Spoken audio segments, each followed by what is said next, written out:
right, if you're a Kiss fan, you're going to have fun with this video, especially if you like the Peter Criss. A couple days ago, we were texting back and forth about what we were going to do on the show, and you asked me. Well, we bring up the Kiss solo albums a lot. Yeah. And I think a lot of people don't realize the impact or just the sheer, what's the word I'm looking for?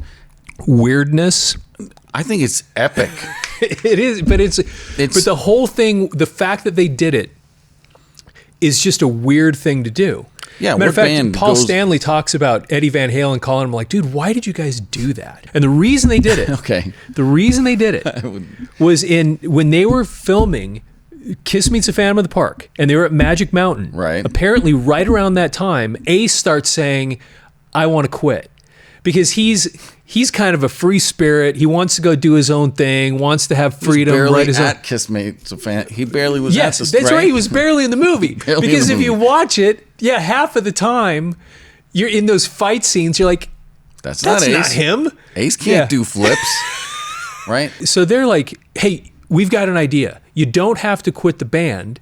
We will just put out solo albums, all four guys. Is Bill O'Coin's idea, right? Yeah. To keep the band together and to keep up the mythology that these guys. And so then what they did, so they hired all the same artist. So all the covers would look exactly the same, which, by the way, they are awesome. Peter's with the green, Gene with the red, Ace with the blue, Paul's with the purple. Yeah. They are so great. Amazing artwork. I'm glad that they did these things just for the artwork alone. Just because the pictures were so amazing. Yeah. And then they put on the back of these things, every one of them says, to Ace, Paul, Gene, and so each one of them is dedicated to the other guys to keep up the masquerade that they were all a bunch of buddies living in a cave together or whatever, the superheroes. Us against the world. Yes, the Four Musketeers kind of thing, when it was not like that at all. And not at that time. Yes, that's right. Which is so amazing, man. It's so amazing because this was in 1973. These guys are getting together, and within 5 years, they take over the world and are ready to destroy each other. I mean, it's just amazing to think about this. I mean, think about it. That's just, I think, relationships in general, right? I mean, a band is, in this case, a four-way marriage that these guys all got to work together, live together, travel together, and I mean, spend a lot of time together. And you get four artists in a room under the best of circumstances. They're not all going to get along all the time. And that's why we have, how many bands have like a revolving door? They can't get along at all. It's true. The fact that Kiss made it 5 years and did so much in that time frame, from inception, putting the ad out, getting all four guys together, this is the group, to this point in 1978.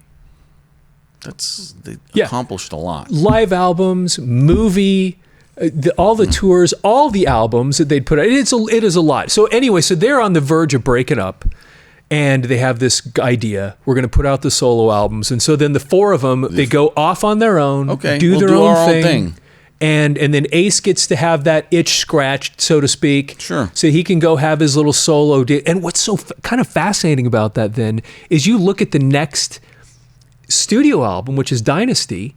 Ace has got like 3 songs on there, which is amazing because Love Gun was the first time we ever heard his voice.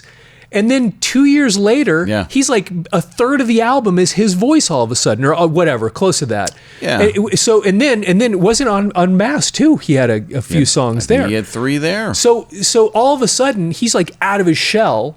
And then it was only a couple albums later, and he was gone anyway. Yeah. Even though it's cool from a Kiss history standpoint, it ended up causing still even lot more of problems. Yeah. And it's obvious when you start thinking about what's going to cause the problems then, when you have the egos, and then all of a sudden, hey, whose album is going to sell the most? Right, bring it on. Yeah. So going back to Peter, I mean, yes, it's so easy to kind of, because this was such a pivotal moment in Kiss history, right? Yep. But the Peter thing, he is the Catman, the drummer. He is cool. We've talked about how cool his voice is and raspy. I really like his voice. Yeah.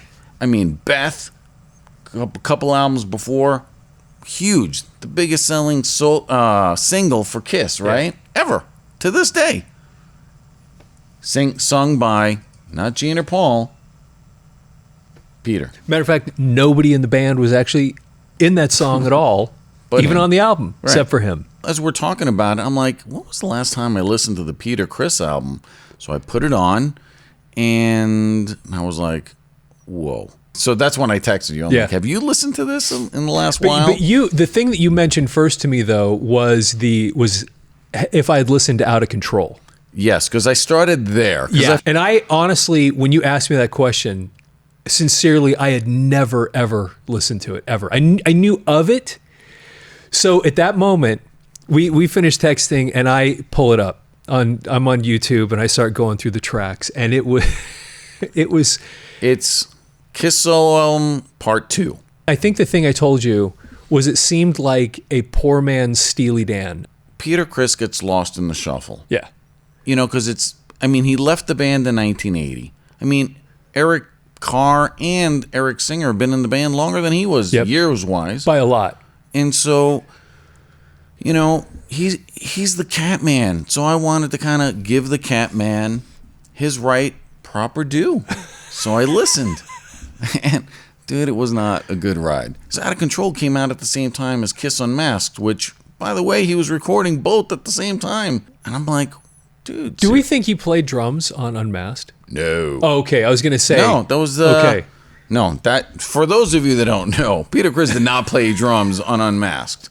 It was all Anton Fig, wasn't it? Anton Fig that ended up playing drums on Ace's solo album. So that's kind of what got me down this rabbit hole per se, cat hole per se, to kind of go in and check it out. And love him or hate him, whatever, he was a 25% of that band that got that made that massive splash in the history of popular culture. I mean, not just music, right? Popular culture. They were a massive piece of that, and he's identifiable. I think to the young fans, he's the Catman. The Catman. Easy. Yeah. He's not a demon or a star. Young kids are probably going, what does that all mean, right? Or the spaceman. The cat. Yeah, instantly you get the cat. Identifiable. So let's read one of the reviews. We have a couple of these cool, like we do a lot on this channel. We found a couple of interesting reviews. We're just going to read a couple bits and pieces of a couple of these things that we thought were kind of interesting. So this first one, if you're looking at it on the screen, you can see, and this, I thought this headline was so funny because it caught me when I saw this. I was like, okay, 4 Kiss solo albums equal 1.5 albums of worthwhile music.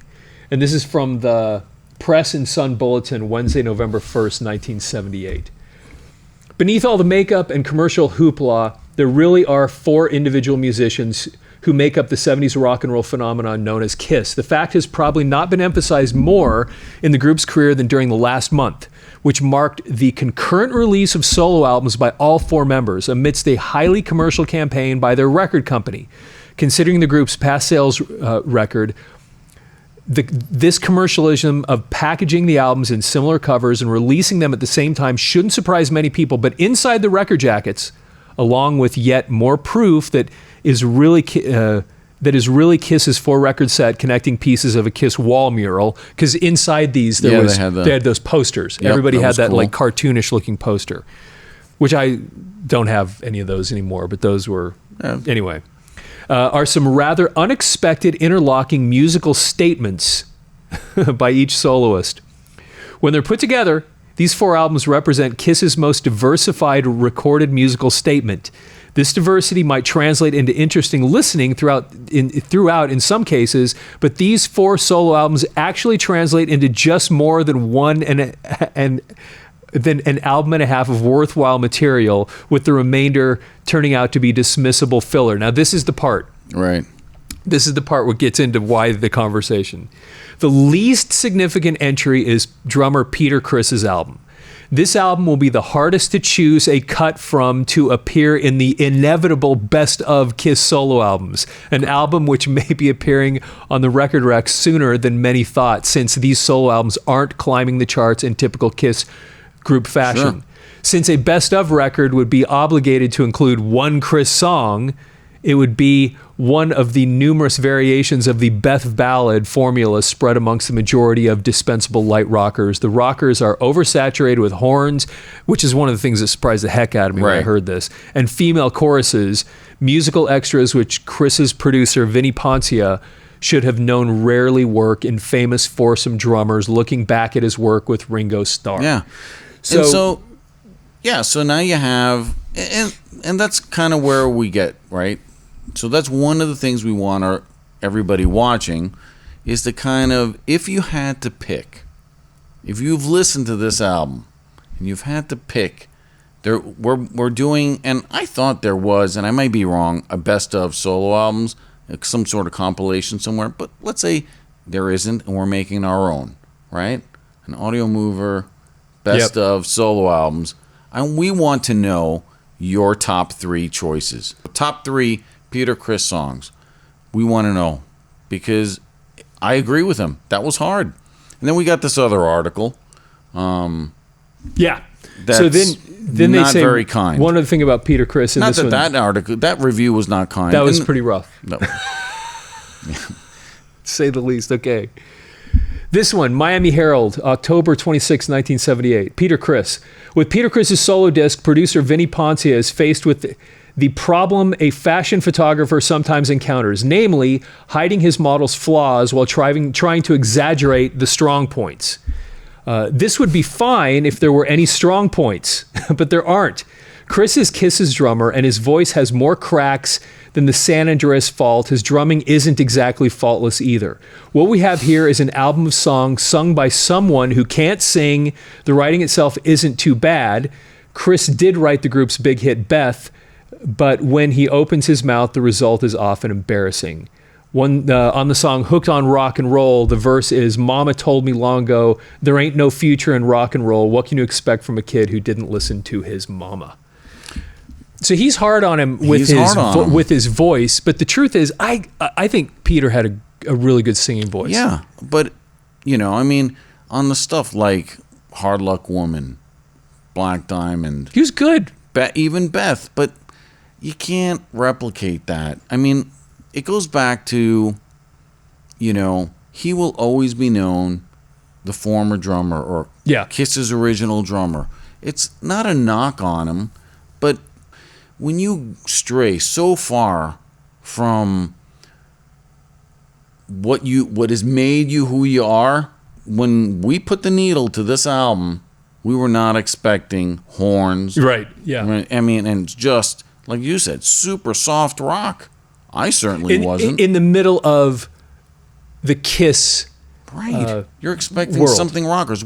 Looking back, and I'm thinking, okay, now I'm aged, has this aged well with me as I've gone back to listen?